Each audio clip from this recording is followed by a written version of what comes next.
one after that. Okay, so when we talk about ICANN, we are talking about names and numbers, anything connected to the internet, including devices and websites have an internet protocol or IP address. Addresses are hard to remember, so we use domain names in the cases of websites.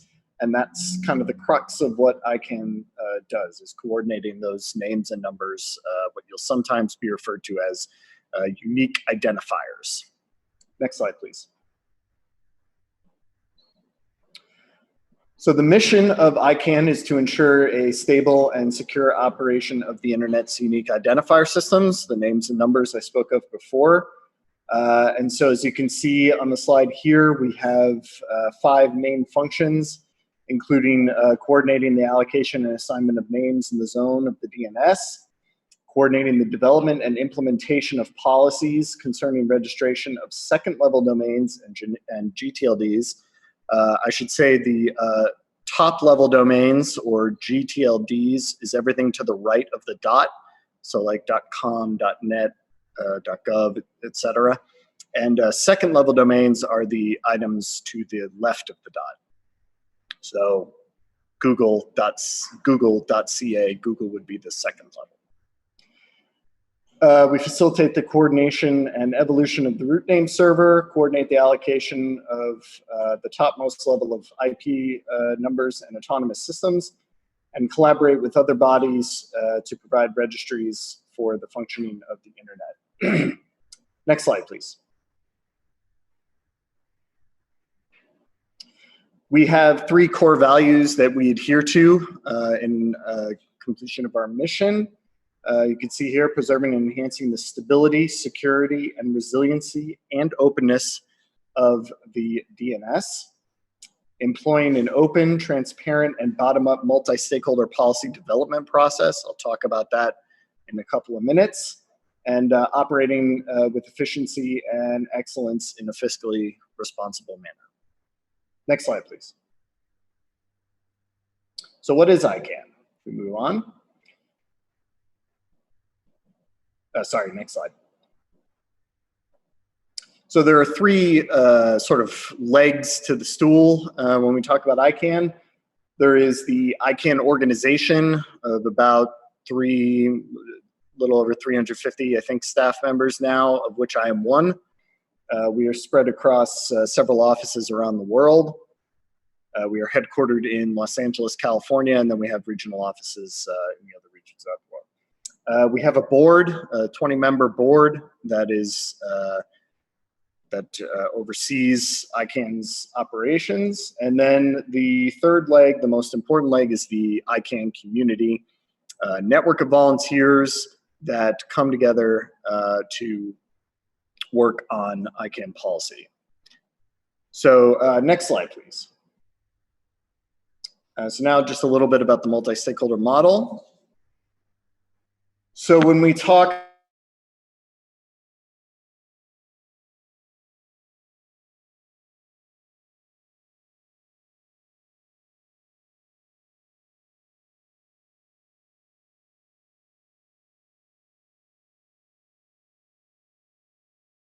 Hello, Glenn, Marita, we have lost audio. Joe, can you hear me?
Hello, Claudia. Hi, yes, hi, I can hear you now.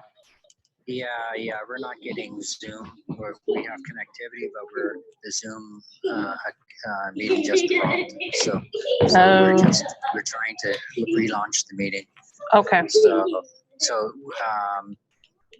I know we're running a little bit behind schedule, but we're still we're not. It's only 45 minutes.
website reviewing.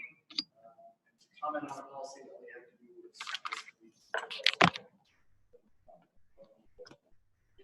expertise or anything of that nature. Eventually, after the recommendations are there, the board will vote on the policy. Once the board ratifies the policy, it goes to the ICANN organization for implementation.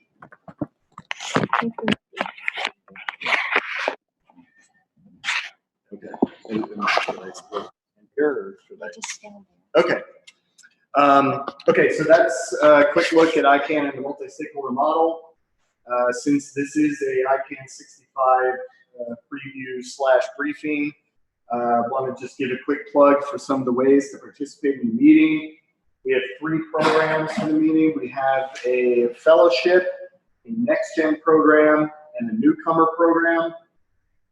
The fellowship and the next-gen program are programs that fund people to come to the ICANN meeting in person, and the newcomer program is a completely online educational program. We have several courses on our website called ICANN Learn. It's learn.icann.org for those of you that want to go see the courses that we have available there. Quick differences between the fellowship and the next-gen program. The fellowship is, this slide is actually wrong. It says 60 fellows, it's actually 40. And you just have to be 21 years of age and with an interest in continuing engagement and volunteer in the community. It doesn't matter where you're from, you can apply for the fellowship to be part of the ICANN meeting. The only caveat is the second meeting of the year, the policy forum, of which ICANN 65 is an alumni-only meeting, so you would have to be a fellow previously in order to participate as a fellow in that meeting. But the other 2 meetings are open to anyone. The next-gen program is you have to be between the ages of 18 and 30 and live within the region where the ICANN meeting is taking place. You have to be enrolled in some higher educational institution. So for ICANN 65, to be eligible for the next-gen program, you have to be between 18 and 30 and reside in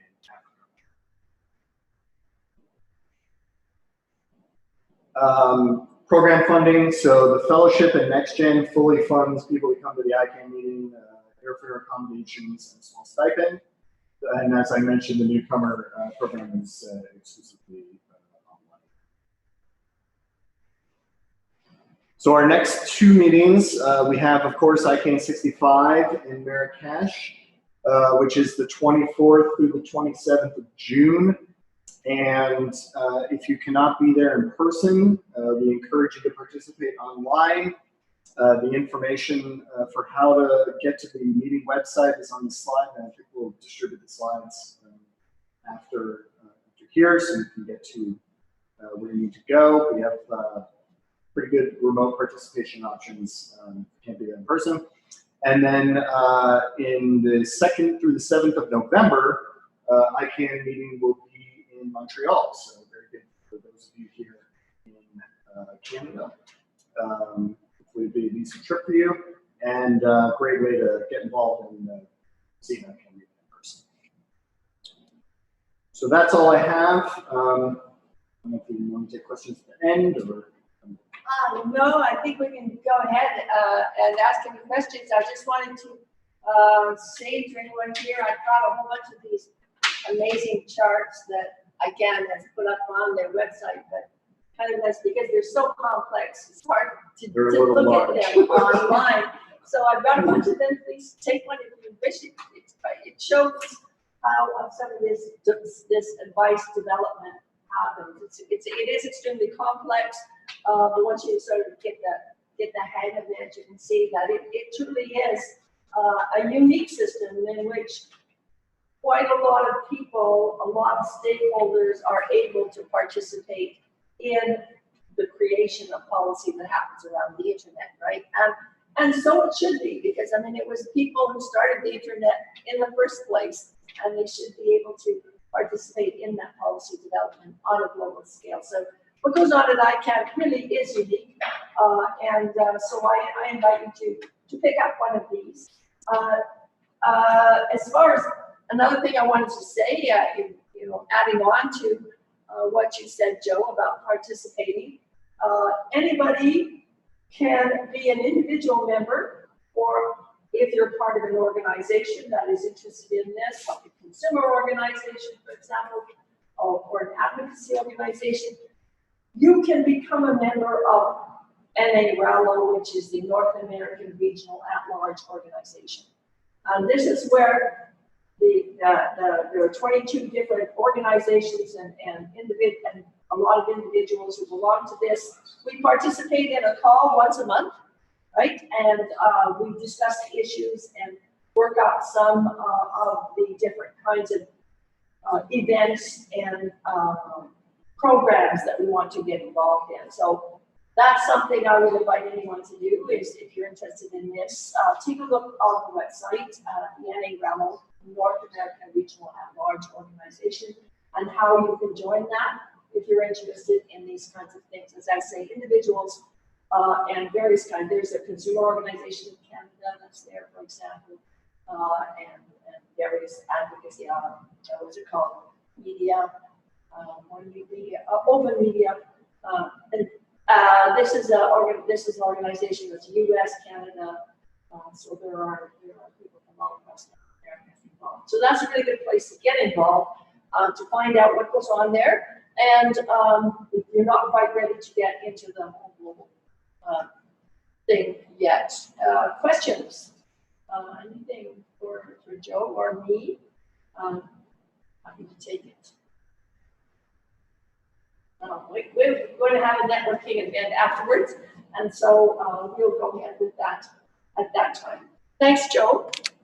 We'll make sure that your slides are available, and we always put this stuff up on the Telecommunities Canada website, and we have your previous ones on the website also, so it's all up there in various versions and lengths. So thank you for coming. And explaining to us once again how ICANN works and makes it possible for all kinds of stakeholders to participate in the policy making. Another thing that was on the agenda here was the privacy and data protection policy. ICANN is currently working through a really complex issue on privacy and data protection. I don't know how many people here are aware of the fact that in Europe, the data protection laws have completely changed, and they're much more stringent than they were before. So that, although it affects individuals on the ground where you live, wherever you are, it has a really large effect at ICANN with respect to the kind of information that's available about who uses website, who owns websites. And so some of you will have heard about where you can find out who owns a website.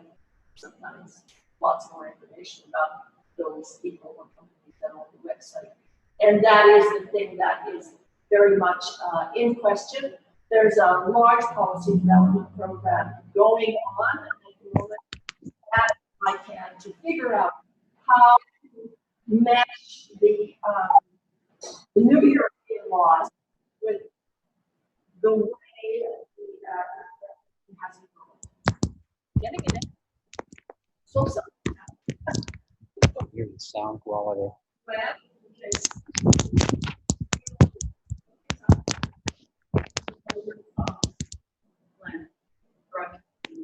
Oh, that's neat. Yes. Yeah. Okay. And there are many arguments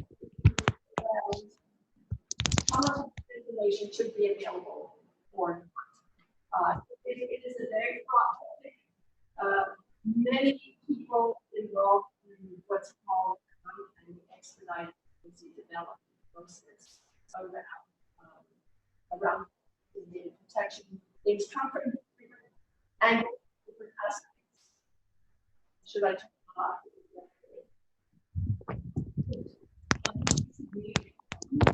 Yeah, turn it on.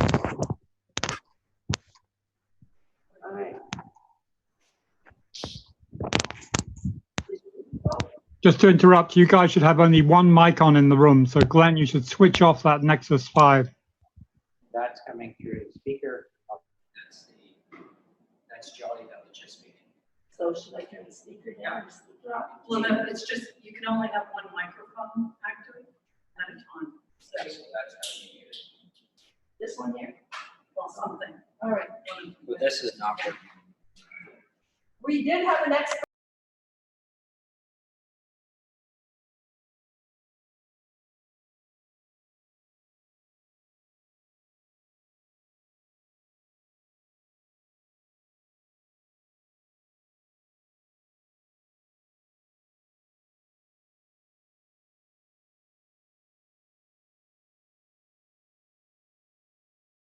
Hello again, but you turned off the wrong one. The laptop or whatever was good. Glenn should turn off his Nexus 5. We now don't hear anything.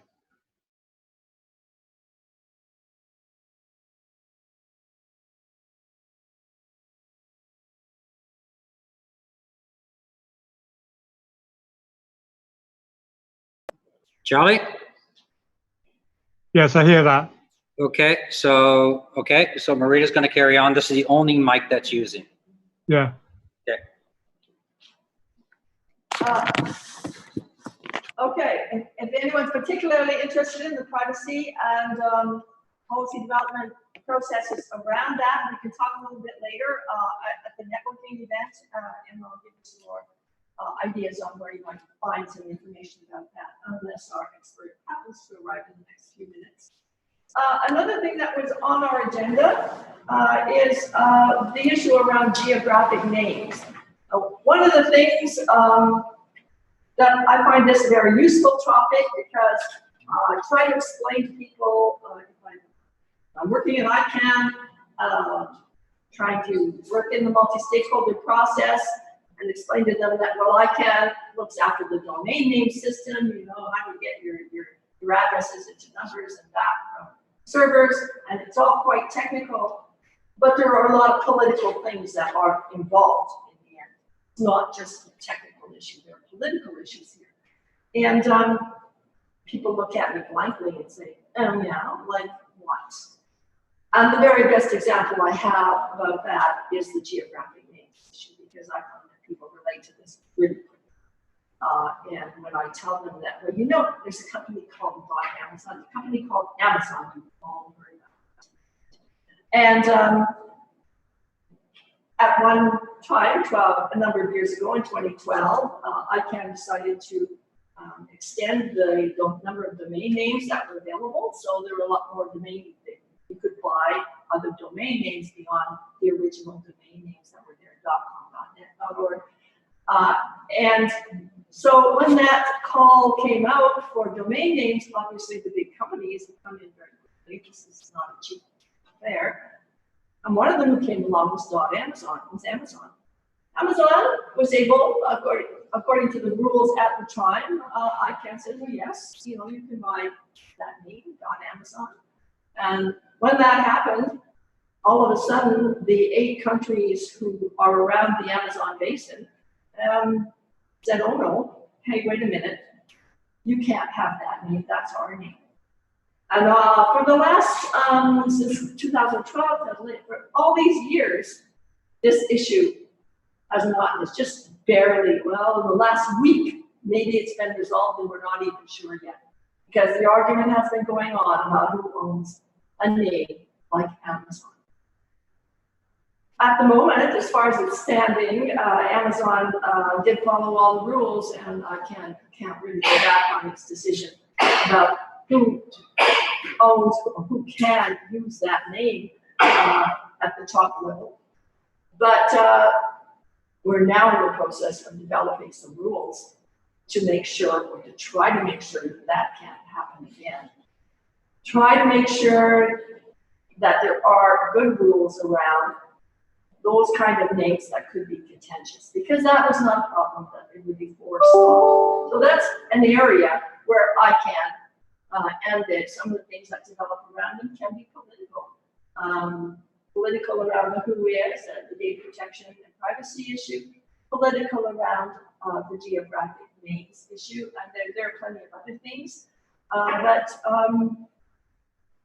I think that that's an example that's pretty easy to understand, and you can imagine that you can ask yourself, well, supposing the city of Shanghai has more than 26 million inhabitants, I think, at the moment, right now, would they be allowed to buy their name, or would anybody be allowed to buy? Are there any rules around buying a name in a city like that? Should that city be, that name be reserved for a big city? Should it belong to the inhabitants of the city? These are some of the arguments that go on in the policy development process around geonames. And so you can imagine there are a lot of people who really feel that no, we shouldn't put those rules in. Whoever wants to buy that name should be allowed to buy that name. And there are other people who say, absolutely not. That name belongs to the people who live in that city. How do you make rules around that? Sometimes there's 4 or 5 places, physical places with the same name. It can get very, very complex. So some of these policy development processes can go on for years until something is finally resolved around it. I'll take any questions around that. Yeah, okay. You're going to ask a question. Simon, what is it? Well, comments. Last CIMA meeting, I raised the issue of .ca. Oh, yes. If you remember. Yes. Right? Okay, yes, it was, wasn't it? Yeah, and the answer I got from the CEO was that, we don't do that by the Western civilization, I think. That's the kind of Western democracy. So I made a list of all these things. There's .at, .pe, .cc. Okay. Start.app. Some companies using start.app. If you know these companies not based in Austria, right? And Austria is Western democracy. So I'm just wondering if this kind of issue is dealt by the ICANN. This here, there are quite a few other ones that IDX.IT, ITZW. Yes. Right? So they're kind of using this funky thing. Okay.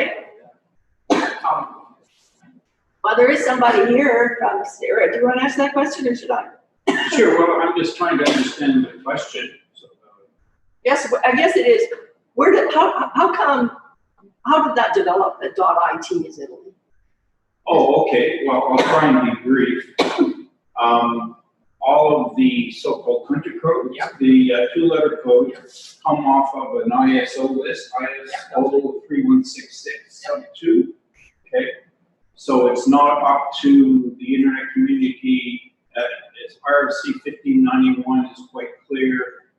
The internet community doesn't determine what is or is not a country, right? For example, .an is on that ISO list.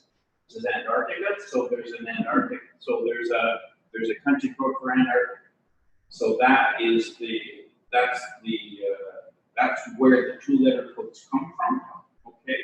Then there's a process for what they call the delegation of those country codes. And that is set out in RFC 1591 as interpreted by something called the Framework of Interpretation, which was done by one of these policy groups that Joe was talking about. So that's how they get chosen. Yeah, not much. But I'm thinking your question is more, why can't anybody buy a .ca if anybody can buy an IT or an LY? Well, I mean, like, you don't. How are each country's registry? You don't buy an IT for Yeah. Right? Some of the confusion happens around. So sometimes what will happen is, like right now, .co is Colombia. So the government of Colombia entered into an arrangement with a private company, all right, case, because .co was managed by, I think it was University of Joe, you might know it, right? So they entered because they knew there was value in that as .co because of the company. So they entered it, so the company they entered agreement with is Newstar, and therefore they're now marketing .co not just for Colombian countries, but also for companies generally. And there's nothing in the rules to obstruct that because that was a willful decision of the government and the manager of .co. So basically, you can't trust this. What do you mean trust? You know, when something's in TV, TV is used by True.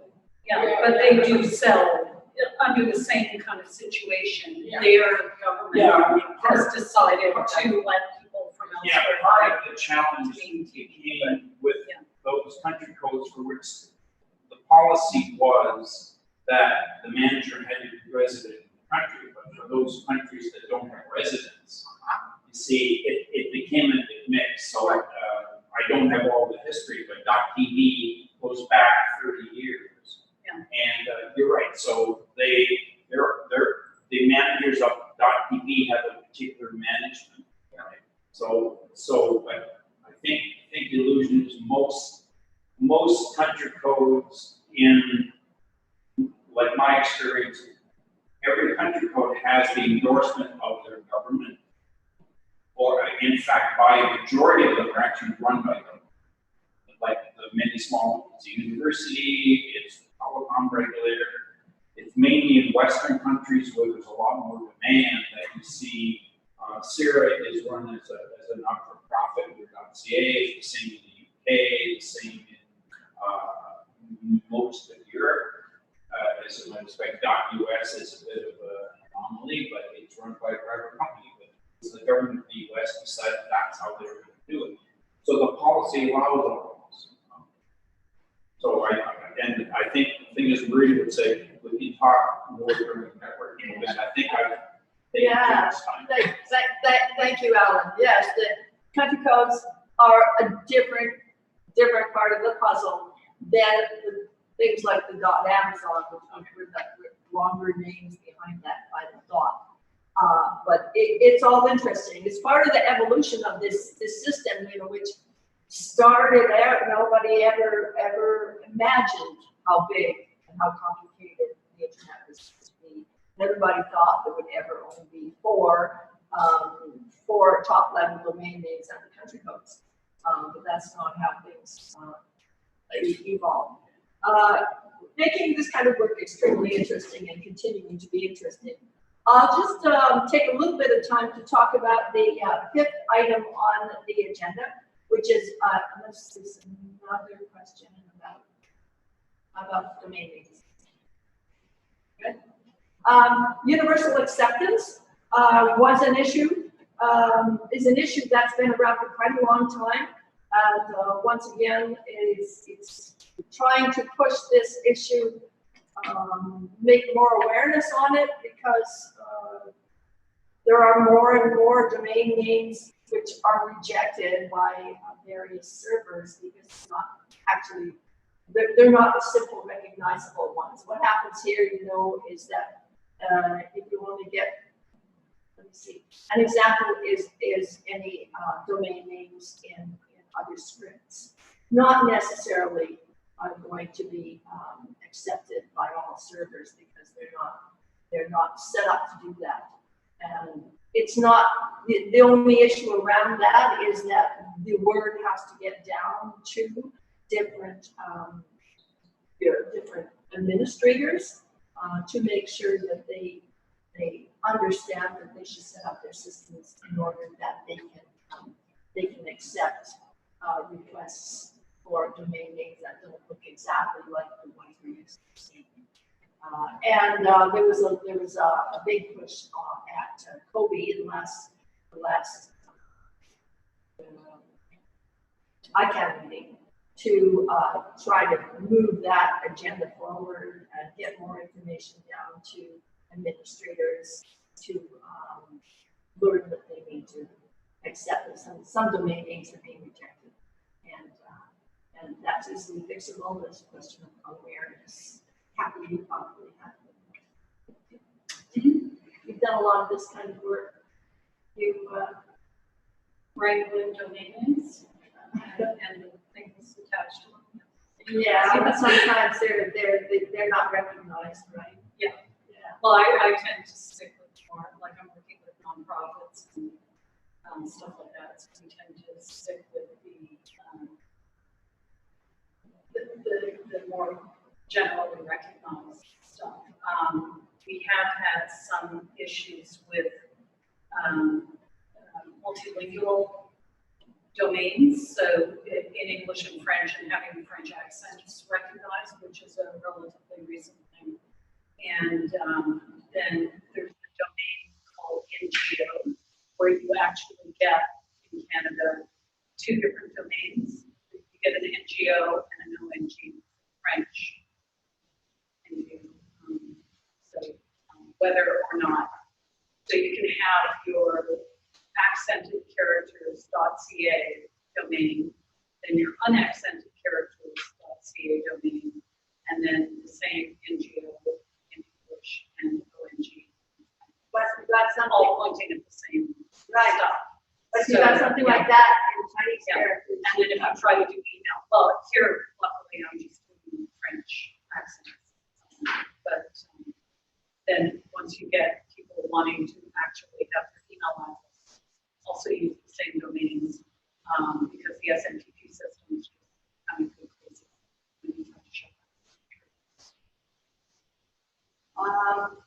We just had a new person coming in who is hopefully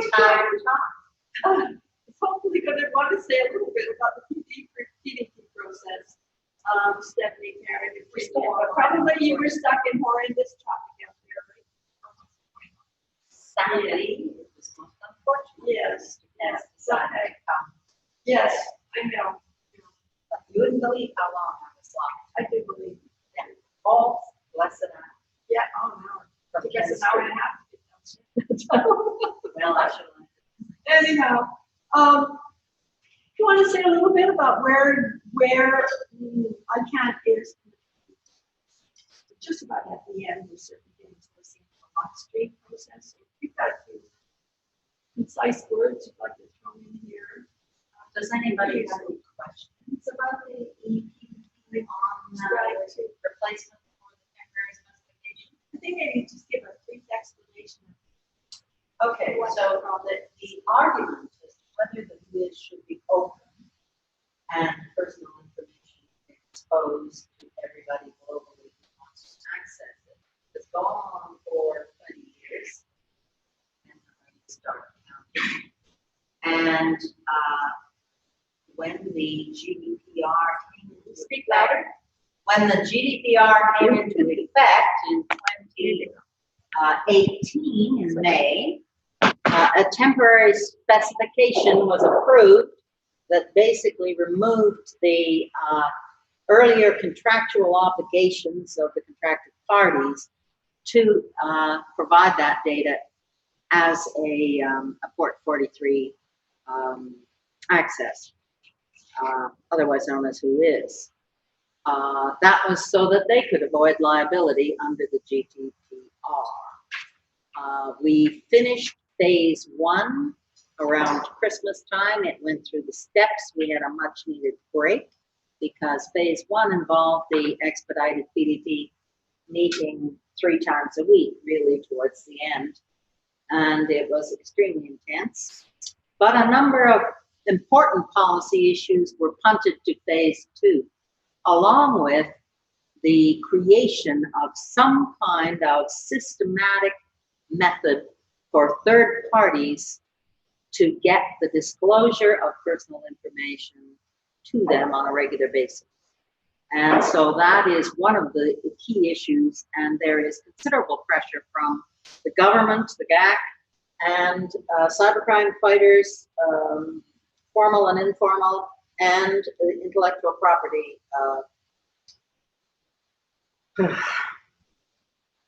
what would you call them, owners who are pushing for significant access to information so that they can fight abuse. So we are on meeting number 4. We have a new chair, Yanis Parklands, who used to be with the GAC. And we have reformulated our teams. It's a very carefully calibrated working group, unlike most policy development processes where everybody can join. We went through that with the RDS where everybody joined and it was bedlam. So this is, you have so many members per stakeholder or a stakeholder group or advisor. And I am currently have the honor of being chair of the non-commercial stakeholders group, and we have definite views on what should happen in the next phase of things. How's that? That's good. One thing that I didn't say when I was speaking about it was that one of the reasons this is such a pressing issue is because if it isn't resolved, people who are deemed or service providers who are deemed to be breaking the rules of the new European legislation are being faced with very, very hefty fines. And the fines are so high that ICANN has needed to really resolve the problem, which, as Stephanie said, has been lingering for a long time. But once these fines come into effect, then it's gonna be a lot of money on the table for a number of people, and even possibly ICANN. So this particular process, trying to resolve it, is on a very, very tight timeline. So basically, the people who are involved are meeting 3-4 times a week, and many of them are volunteers giving up their own time. So it is extremely intense, and hopefully we'll come to a good resolution in not too long future, not too distant future. Just to point out that the fines are in effect now. They're already in effect. And there's any number of potential people to sue in this in terms of bad behavior that has gone on for years. So, you know, those who are in the business of suing. And one of the important things about the new GDPR that wasn't in previous incarnations of the draft directive and in national law in Europe is that it provides civil society a right to take a case. And civil society then, including one formidable civil society group known as None of Your Business, NOYB, headed by Max Schrem, are looking at what they term low-hanging fruit in terms of taking a case. And anybody wants to know how to do that, just talk to me. All right, thanks for that. I hope your phone isn't going to be bringing off the hook. The question of fines is a big one. There are still there's still a lot of debate going on. People with different points of view, and I know that everybody in that team is fighting, negotiating really hard to bring all the parties together so that they can come to a common view of what should and shouldn't be available, accessible, and who gets to see it and how and when. By the way, I will say for anybody who's wondering about a .ca domain name, it's not a problem. If you look up who owns the .ca domains, that is masked.